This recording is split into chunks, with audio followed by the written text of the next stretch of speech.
Bon matin à tous, j'espère que vous allez bien, que vous avez passé une bonne nuit. Ça fait vraiment la meuf qui a pas d'amis quoi. Oh, je m'en fous, c'est pas grave. Je vous fais cette vidéo ce matin pour vous parler d'un sujet assez lourd qui est la peur de ne pas manger à sa faim. Voilà, ça s'est planté.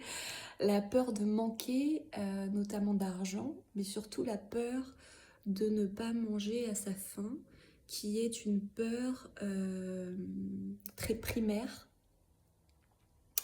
très archaïque, et qui se loge au niveau des reins. Voilà, moi j'ai ressenti ça très fort hier, j'ai eu beaucoup de synchronicité aussi par rapport à ce qui se passe à Gaza, tout ça. Je sais pas si ça vous est déjà arrivé, vous, de manquer, manquer d'argent, je pense qu'on a tous, on est tous passés par là. Moi, j'ai mal géré plusieurs fois cet aspect et donc j'ai été confrontée à des situations assez extrêmes. Il m'est arrivé de ne pas manger pendant plus d'une semaine. Euh, euh, par, euh, Parce que j'avais pas le choix, quoi. En réalité, si je pouvais aller en fait demander de la nourriture euh, aux endroits où les sans-abri ou les autres ou les personnes qui n'ont pas d'argent peuvent se procurer ça gratuitement, mais j'avais pas envie d'y aller justement parce que je me disais que d'autres personnes étaient dans des situations pires. Et puis je pense qu'il y a aussi une histoire d'ego, quoi, faut pas se leurrer. Donc ma stratégie en fait pour tenir dans ces moments-là, c'était de me dire, d'essayer d'aborder ça de manière ludique en me disant ah bah je vais faire un jeûne, donc je vais me nourrir que d'eau, comme ça je vais tenir psychologiquement. Et en fait c'est pas forcément la bonne stratégie parce que on vibre le manque toujours en fait, que ce soit de manière consciente ou inconsciente. Bon, enfin, voilà, je voulais vous parler de cette peur qui a l'air de prendre beaucoup de place en ce moment dans l'espace collectif, on va dire. Et c'est vraiment un truc très instinctif, hein. C'est une peur, c'est des peurs qui sont liées à la survie. Comment je vais faire demain, en fait. Euh, Donc voilà, et je suis tombée sur un film en fait sur Arte. J'adore cette chaîne. Ça fait très bobo trentaine, mais bon, je m'en fous. Euh, et donc Crash Test Aglaé, c'est un film qui est en ce moment sur Arte. Avec cette actrice, la blonde, je me souviens plus, je sais plus comment elle s'appelle, mais très atypique. Il y avait aussi Julie Depardieu, j'adore cette actrice aussi. Le truc, elle est très fine, très juste. Je sais pas, je l'aime beaucoup. Enfin bon, bref, je m'égare. Mais dans ce film, justement, elle perd son travail et elle est contrainte en fait de. Enfin, bon, en gros, l'entreprise n'est plus rentable, ferme et est délocalisée en Inde. Et donc, on lui propose un contrat comme ça, formel, lui proposant de partir en Inde pour aller travailler là-bas, pour pas perdre son taf. Mais en fait, ils savent très bien que personne ne va accepter, quoi, parce qu'en plus, le déménagement n'est pas pris en compte, le transport non plus. Et en fait, elle a tellement peur de perdre son boulot et de perdre son cadre, de perdre sa sécurité, qu'elle va faire tout un chemin initiatique pour aller en Inde et pour s'accrocher en fait à son taf. à ce qui représente de la sécurité pour elle. Et à un moment dans le film, on raconte qu'elle... je vais pas vous tout vous dire, mais vite fait, en fait, on comprend elle a été en insécurité très tôt petite, et donc elle doit être vierge, elle, ou avoir son dessus d'un vierge. Enfin bon, bref. Et on comprend qu'elle a dû compter sur elle-même très tôt, elle a été parentalisée très tôt, parentalisée, enfin bon, bref.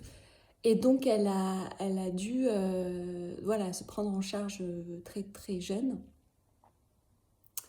Et donc, elle est psychorigide, mais archi psychorigide. Et donc, tout le film, en fait, va jouer sur cette... enfin, va raconter son chemin initiatique, comment elle part, en fait, d'une situation sclérosante où voilà, elle est psychorigide surtout, mais c'est hyper enfermant, à tout un chemin initiatique pour lui faire découvrir la vie, pour qu'elle vive en fait. Et moi, ça a beaucoup résonné perso. Mais en tout cas, je vous conseille vraiment d'aller voir. C'est un film qui paye pas de mine comme ça, mais qui est vraiment intéressant. Et donc, quelque part indirectement, il aborde en fait cette peur de manquer, de perdre son travail, cette peur de manquer d'argent, mais cette peur in fine de manquer de nourriture. La dernière fois, dans mes premières vidéos, j'avais abordé l'argent comme outil de manipulation. Je ne sais pas si vous l'avez vu. En donnant, le fait de donner de l'argent et de manipuler grâce à ça, enfin en tout cas en termes de croyances. Et là c'est l'inverse en fait. Comment on manipule en prenant, enfin en ne donnant pas justement, enfin par le manque. La dernière fois c'était par le plein, et là c'est par le manque. Et, et ça, je pense que ça renvoie à une peur enfin un instinct de bébé, parce qu'on est complètement dépendant de la mère quand on est tout petit. Vous allez vous dire, mais elle a un problème avec les mères, elle. Peut-être. Ben, ça n'empêche pas de communiquer. Hein. En tout cas, voilà, le tout petit est dépendant de la mère. Donc, qu'est-ce qui se passe si la mère, par exemple, fait une dépression postpartum et ne peut pas nourrir l'enfant?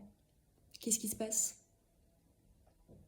Qu'est-ce qui se passe quand on est tout petit et que, à l'abri des regards, dans le foyer, dans la maison, là où la mère doit nous nourrir, elle ne nourrit pas? Qu'est-ce qui se passe? Je vous pose juste la question.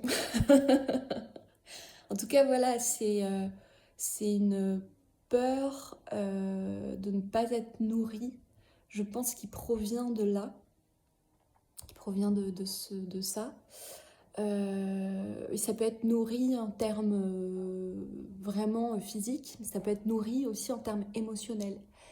Que se passe-t-il si un tout petit se rend compte que sa mère ne le nourrit pas émotionnellement, ne le reconnaît pas émotionnellement et donc ne le nourrit pas émotionnellement? Qu'est-ce qui se passe? Est-ce qu'il meurt? Quelque chose me dit que bon nombre de tout petits n'ont pas été nourris. Et pour autant, ils ne sont pas morts. Alors, ils sont peut-être morts vivants, mais ils ne sont pas morts. Alors, comment ça se fait?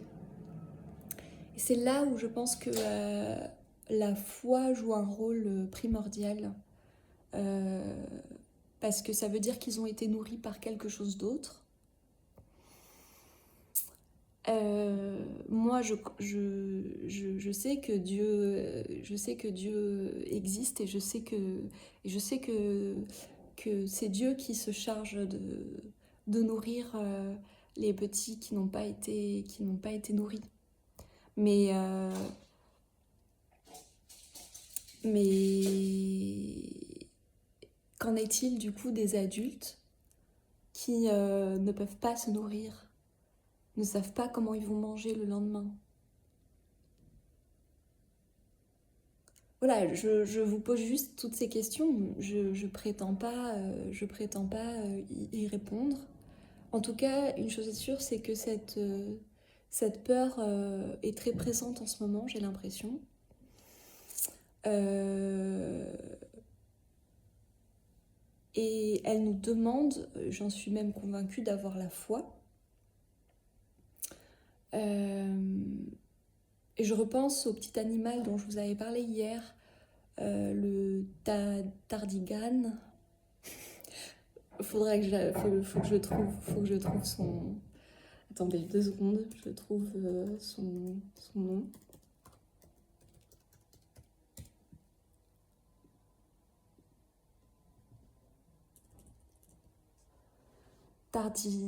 Quelque chose. Tardigrade.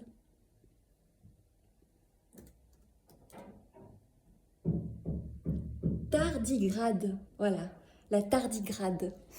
Apparemment, c'est un animal qui peut survivre même dans les milieux les plus extrêmes, même dans l'espace. Et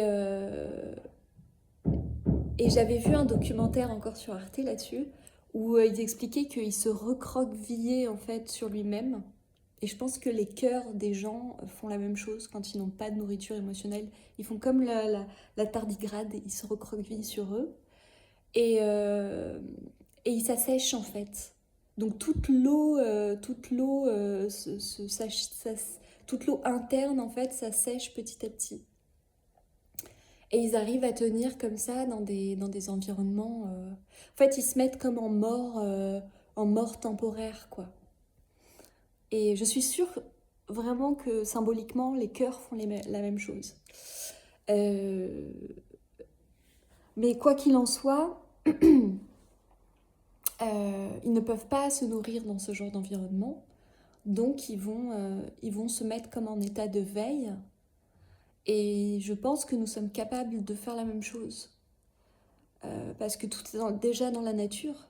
Et la nature, c'est Dieu. Donc, il n'y a aucune raison qu'on ne puisse pas faire la même chose. Et si on